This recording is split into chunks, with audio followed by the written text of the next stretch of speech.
Similya ng alimango. Ito nga ho pala ay langaw-langaw at ito naman ay TX.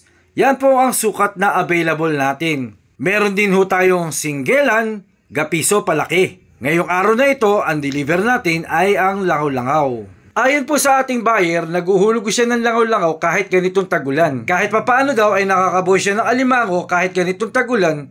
Dahil ito nga ay may halo ng pulahan. Dahil kapag pulahan na alimango ay matibay na sa ganitong panahon. Yung hulog namin ng kamani noong mga nakakaraang taon ay may naaani siya kapag ganitong tagulan. Itong hulog na alimango na to ay expected niyang huhulihin nitong bare months hanggang Chinese New Year. At ngayon nga ay nakaharvest na si kamani ng alimango.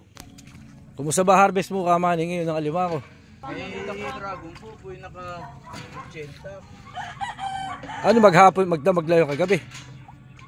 Yung umang na yun, magdamag yung dragon bubunayin. O kahapon, maghapon. Maghapon, tsaka yung pan-December ko nga sana. Ayos yun, pan-December, oh. Sana marami tayong mabuhay kamani ngayon. Sana marami tayong mabuhay. Okay.